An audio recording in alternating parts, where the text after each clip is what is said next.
உபாகமம் 6ஆம் அதிகாரம் வசனம் 12. உபாகமம் 6ஆம் அதிகாரம் வசனம் 12. நீ அடிமைப்பட்டிருந்த வீடாகிய எகிப்து தேசத்தில் இருந்து உன்னை புறப்பட பண்ணின கர்த்தரை மறவாதபடிக்கு எச்சரிக்கையாயிரு. நல்ல பிதாவே, நல்ல வார்த்தைக்காய் ஸ்தோத்திரம். வார்த்தையின் மறைப்பொருளை பரிசுத்த ஆவியானவரே தம்முடைய பிள்ளைகளுக்கு வெளிப்படுத்தும். சுயமான வார்த்தையை அடிய நாவில் வராதபடி காத்துக்கொள்ளும். இயேசுவின் நாமத்தில் பிதாவே, ஆமென். இந்த நாளின் செய்தியினுடைய தலைப்பு, நாம் இருக்கும் வரை மறக்க கூடாது. சொல்லுங்க, நாம் இருக்கும் வரை மறக்க கூடாது. லண்டன் பட்டணத்தில் ஒரு கணவன் மனைவிக்கு பிள்ளைகள் இல்லை. அந்த வீட்டில் ஒரு வேலைக்காரி அம்மா இருந்தாங்க. அவங்க கடைசி வர அந்த 2 பேருக்கும் உண்மையாகவே இருந்தாங்க. ஒரு காலம் வந்த பொழுது 2 பேரும், கணவனும் மனைவியும் மரித்து போனார்கள். இந்த சொத்தினுடைய வாரிசுதாரர்கள் இல்லை. அப்போ அந்த வீட்டை முழுமையாக அரசாங்கத்தின் கண்ட்ரோல்ல எல்லா பொருட்களும் ஏலமிடப்பட்டது. ஒவ்வொருவரும் அந்த வீட்டினுடைய விலை மதிப்புள்ள பொருட்களை ஏலத்தில் எடுத்தாங்க. கடைசியில் ஒரே ஒரு பொருள் தான் அந்த ஏலத்துக்கு வைக்கப்பட்டது. அது என்ன பொருள்னா, இந்த கணவனுடைய மனைவியினுடைய 2 பேர் போட்டோ மாத்திரம்தான் கடைசி ஏலம் இடுவதற்கு. இந்த ஏலத்தை யாருமே பிடிக்கிறதுக்கு முன்னு வரல. ஏன்னா 2 பேருடைய போட்டோ தானே. அந்த அம்மா சிலதை பிடிக்க நினைச்சிச்சு. பணப்பற்றாக்குறையினால அந்த ஏலத்தை அவங்கள எடுக்க முடியல. கடைசி அந்த அம்மா அந்த ஏலத்தை, அந்த 2 போட்டோவினுடைய ஃப்ரேம் பண்ணின போட்டோவை, கண்ணாடி கிளாஸுக்குள்ள இருக்கிற போட்டோவை அவங்க ஏலத்துக்கு வாங்கினாங்க. அவங்க கையிலேருந்து வாங்கி ஒரு சில டப்புன்னு கீழே விழுந்துச்சு. அந்த கண்ணாடி தூள் தூளாக சிதறினது. அதுக்குள்ள ஒரு பேப்பர் இருந்தது. அந்த பேப்பர்ல ஒரு உயில் இருந்தது. அல்லேலூயா சொல்லுங்க. அதுல உயில்ல என்ன எழுதியிருக்குன்னா, நாங்கள் இருவரும் ஒரு காலத்துல இந்த அம்மாவை வீட்டுக்கு வேலைக்காரியா அழைச்சோம். அவங்க எங்களை கடைசி வரை பார்த்தாங்க. ஆனா அவர்களுக்கு தான் இந்த சொத்துன்னு சொல்லி உயில் எழுதி வைத்தார்கள்.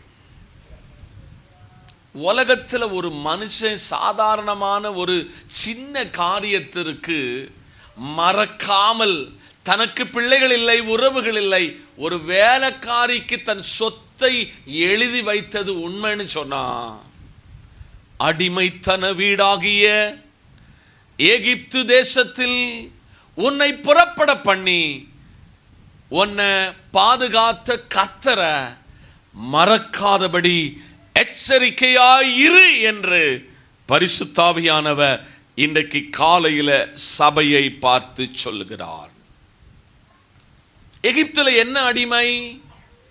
சுதந்திரம் இல்லாமல், தெய்வம் இல்லாமல், ஆராதனை இல்லாமல் வாழ்ந்தவர்களை பரிசுத்த ஆவியானவர் அவர்கள் அடிமைத்தன வீட்டிலிருந்து தூக்கி எடுத்தார். இந்த சத்தத்தை கவனிக்கிற தேவ பிள்ளைகளே, நீங்களும் நானும் சில நாளில், சில நேரங்களில் பாவத்தில் அடிமைகளாயிருந்தோம், பரிசுத்தம் இல்லாதவர்களாயிருந்தோம். நம்மை ஒரு நாள் கர்த்தர் தேடி வந்து தம்முடைய செல்ல பிள்ளையாக மார்போடு சேர்த்து அவருடைய பிள்ளையாக மாற்றினார்.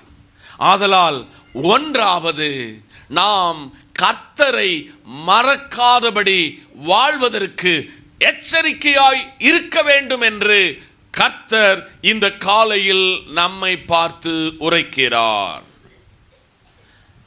அதே உபாகமம் 8ஆம் அதிகாரம் அதனுடைய 11ஆம் வசனத்தை திருப்பிக் கொள்ளும் பொழுது அங்கே அருமையான மோசையை கொண்டு என்ன எழுதி இருக்கிறார் என்று வாசித்து கேட்போமா?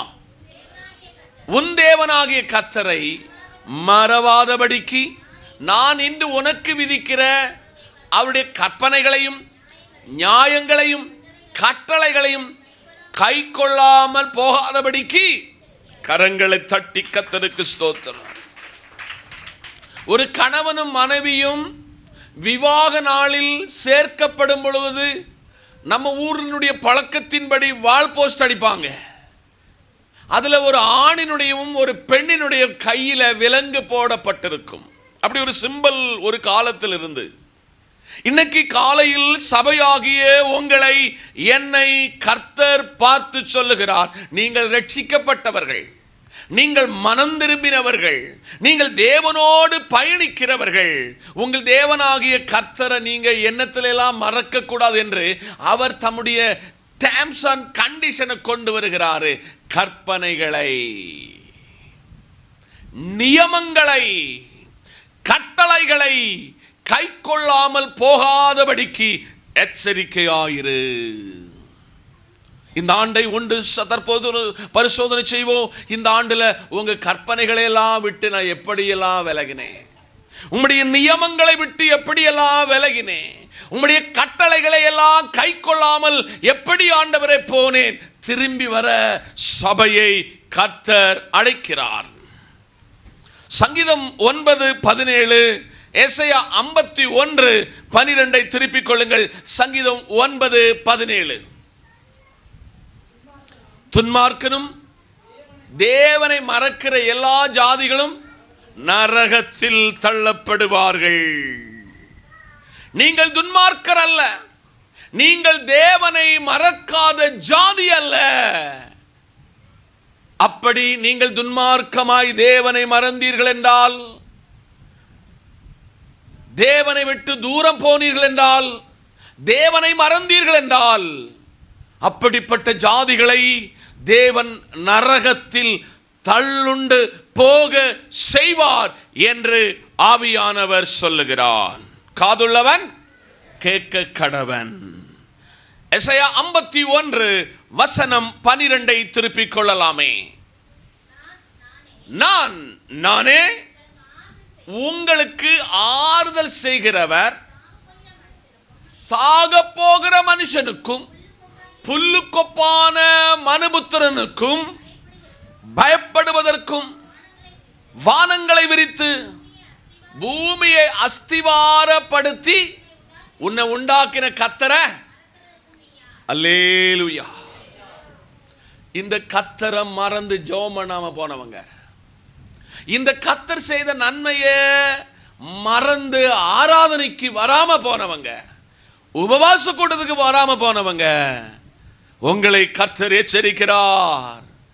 உங்களதாகிற கர்த்தர் புல்லுக்கு பூவுக்கும் சமானமான மனுஷனே, இந்த பூமியெல்லாம் விஸ்தாரமாக்கி இதை அஸ்திபாரப்படுத்தின கர்த்தரை நாம் மறக்க கூடாது. நம்பர் 1, கர்த்தரை நீங்களும் நானும் ஒருபோது என்ன செய்யக்கூடாது? மறக்க கூடாது. இரண்டாவதாக அதே உபாகமம் 4:10. உபாகமம் 4:10.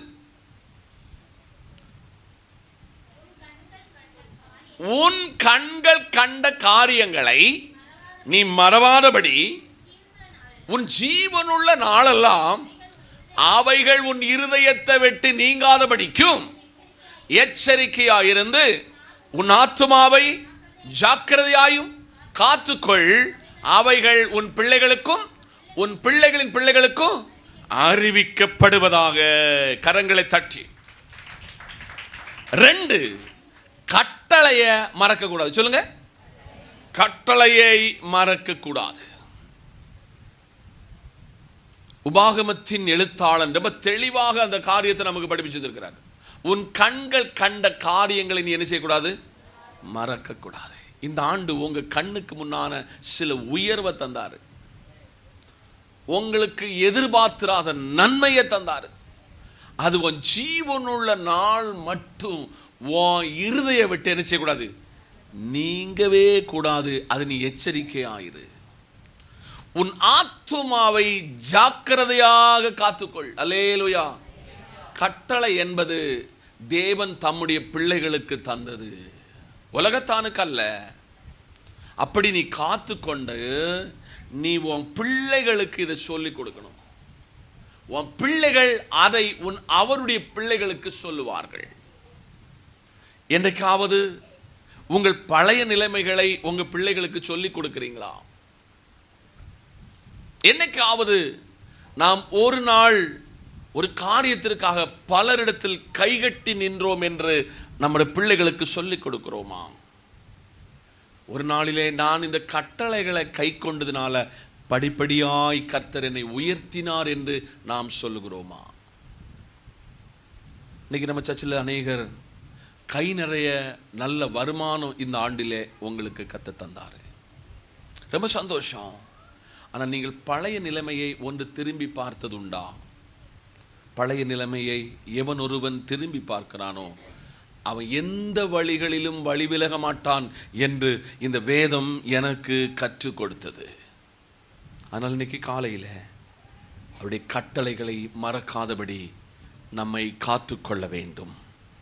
119ஆம் சங்கீதத்தின் 93ஆம் வசனத்தை நாம் வாசிக்கும் பொழுது பரிசுத்த ஆவியானவர் ஒரு காரியத்தை நமக்கு கற்றுக் கொடுக்கிறார். நான் ஒருபோதும் உம்முடைய கட்டளைகளை மறக்க மாட்டேன், அவைகளால் நீர் என்னை உயிர்ப்பித்தீர். ஓ, சங்கீதக்காரன் வேதத்தை ரொம்ப எக்ஸலண்ட் பண்ணி எழுதியிருக்கிற ஒரு சங்கீதமாகும் இந்த 119ஆம் சங்கீதம். அவன் அனுபவத்தை சொல்கிறான், நான் ஒருபோதும் உம்முடைய கட்டளைகளை மறக்க மாட்டேன். நியமங்கள் வேறு, கற்பனைகள் வேறு, கட்டளைகள் வேறு. இன்னைக்கு காலையில் ஒன்று சோதிப்போம். 52 ஞாயிற்றுக்கிழமையில் உங்க கட்டளைகளை எங்கெல்லாம் ஆண்டவரே நான் மீறினேன், எங்கெல்லாம் நான் அதை மறந்தேன், இனி நான் மறக்க மாட்டேன். ஆவியானவர், பரிசுத்தாவியானவர் என்னை எச்சரிக்கிறார். இது உங்க பிள்ளைகளுக்கு கைமாறி கொடுக்கலாமா? உங்க கணவனுக்கு, உங்க மனைவிக்கு, உங்கள் வருகிற பின் சந்ததிகளுக்கு நீங்கள் கைமாறி கொடுக்க தயாரா என்று கர்த்தர் கேட்கிறார். மூன்றாவதாக 119ஆம் சங்கீதத்தின் 61ஆம் வசனத்தை நாம் திருப்பிக் கொள்வோமாக. துன்மார்க்கரின் கூட்டங்கள் என்னை கொள்ளையிட்டும் உம்முடைய வேதத்தை நான் மறக்கவில்லை. 3, நீங்க ஒரு நாள் ஜீவனுள்ள நாள் வரையும் எதை மறக்க கூடாது? வேதத்தை மறக்க கூடாது. இந்த வேதத்தை குறித்து பைபிள் சொல்லுது, தேனிலும் தெளித்தேனிலும் மதுரமானது. இந்த வேதம் என் கால்களுக்கு தீபம், என் பாதைக்கு வெளிச்சம்.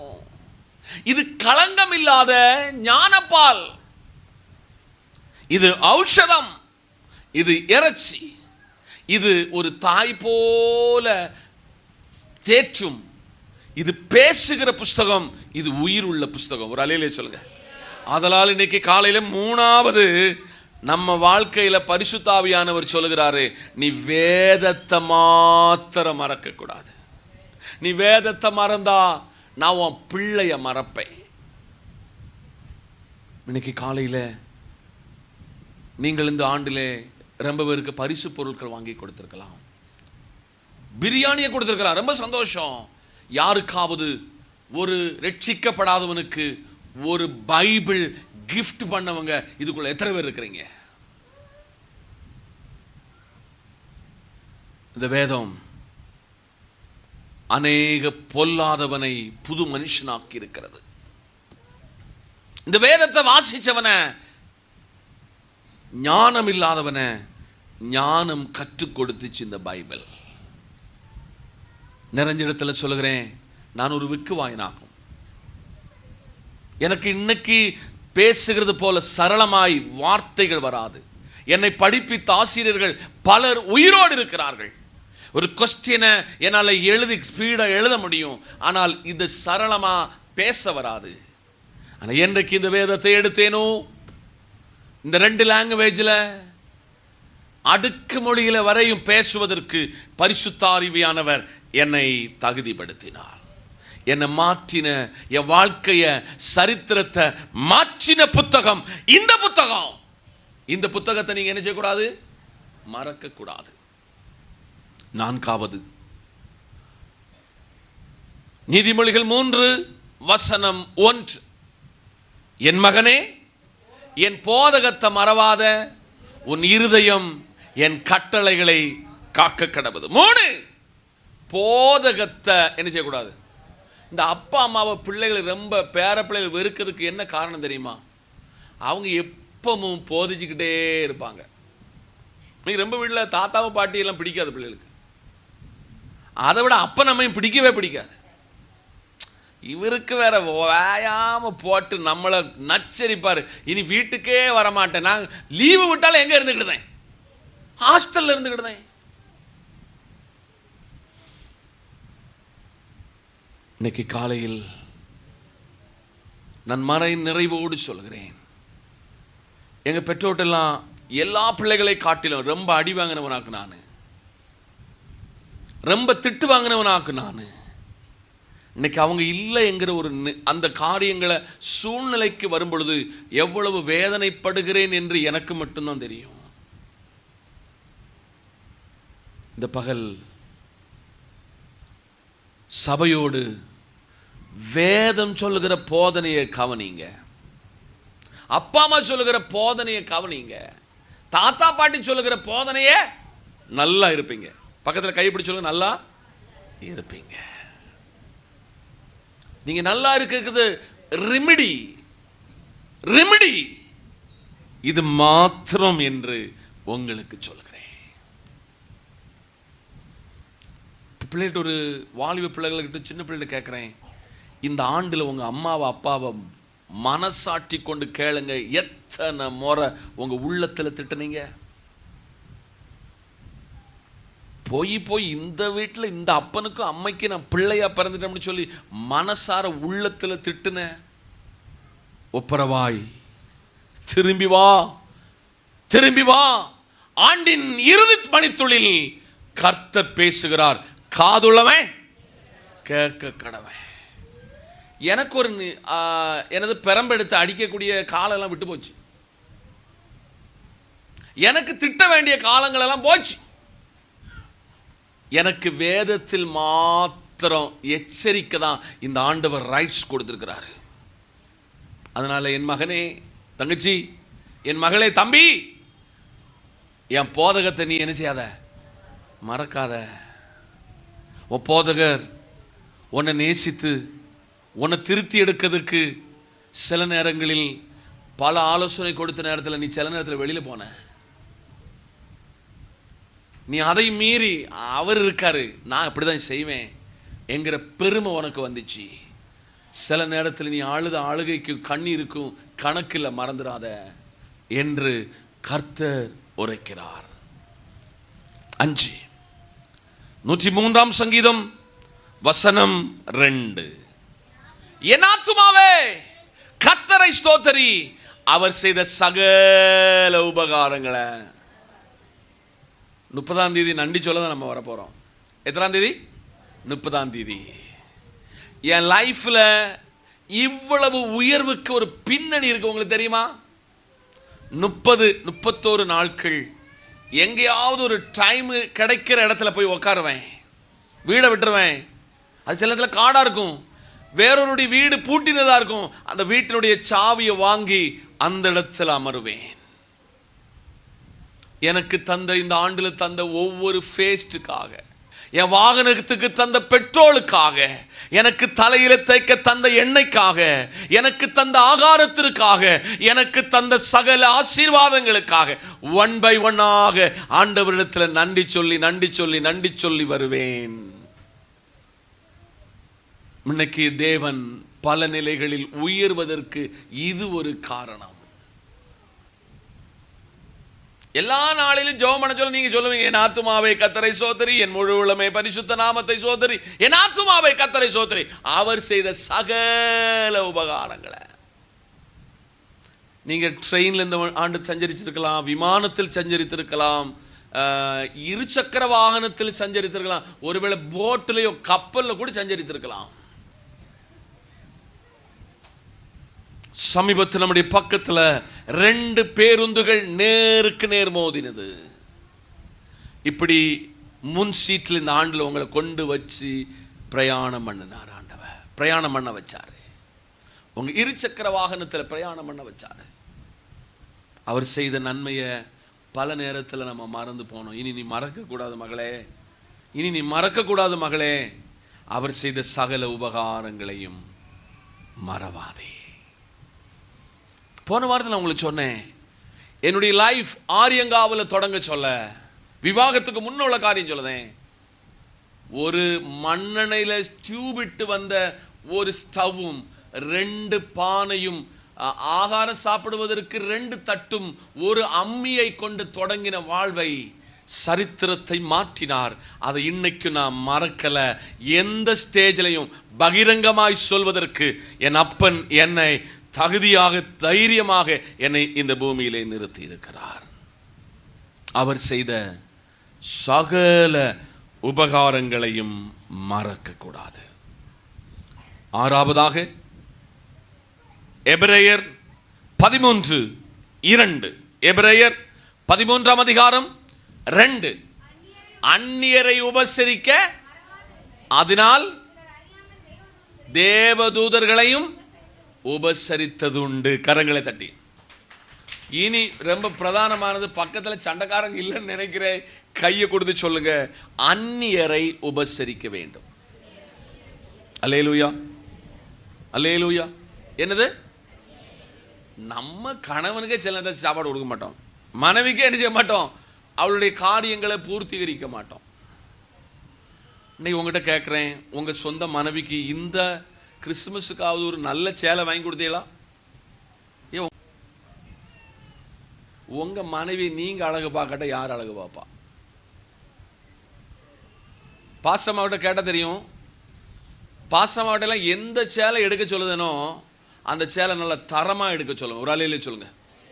இந்த ஆண்டு மட்டும் இல்லை, ஈச் அண்ட் எவ்ரி இயர், விவாகம் ஆனதிலிருந்து இன்றைக்கு வர ஓப்பனாக தான் பேச. நான் திருப்பி சகோதரிமாரே, இந்த ஆண்டு முழுவதும் உங்களுக்கு அந்த வெயிலுன்னு மழைன்னு பார்க்காம உங்கள் வீட்டில் உள்ள அனைத்து காரியங்களையும் வாங்கி தந்த உங்கள் கணவனுக்கு யாராவது ஒரு ஷர்ட்டு கிஃப்ட் பண்ணியிருக்கீங்களா?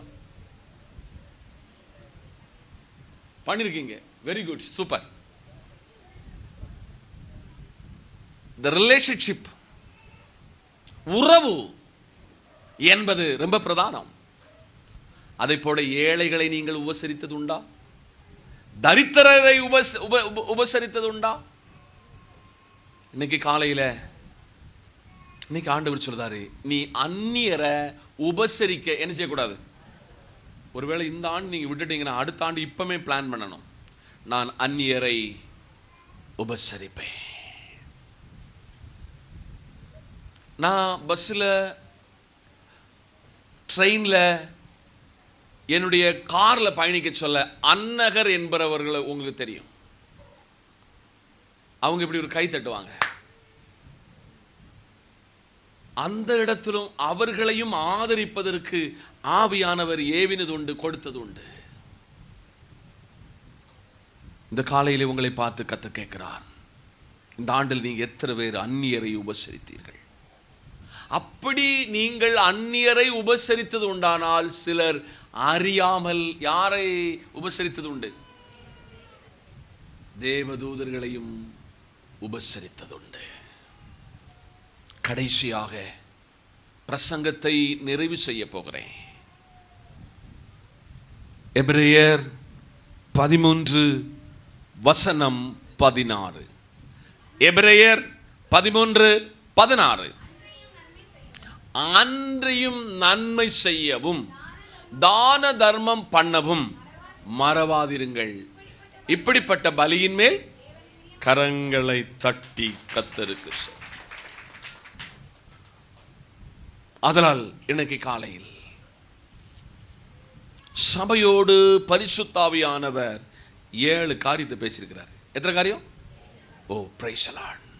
நம்ம இருக்கும் வரைய இந்த 7 காரியத்தை என்ன செய்யக்கூடாது? மறக்கக்கூடாது. நம்பர் 1, கர்த்தரை நீங்க மறக்கவே கூடாது. சொல்லுங்க, கர்த்தரை மறக்கக்கூடாது. 2, கட்டளைகளை நீங்கள் மறக்கக்கூடாது. 3, நீங்கள் வேதத்தை மறக்கக்கூடாது. 4, போதகத்தை மறக்கக்கூடாது.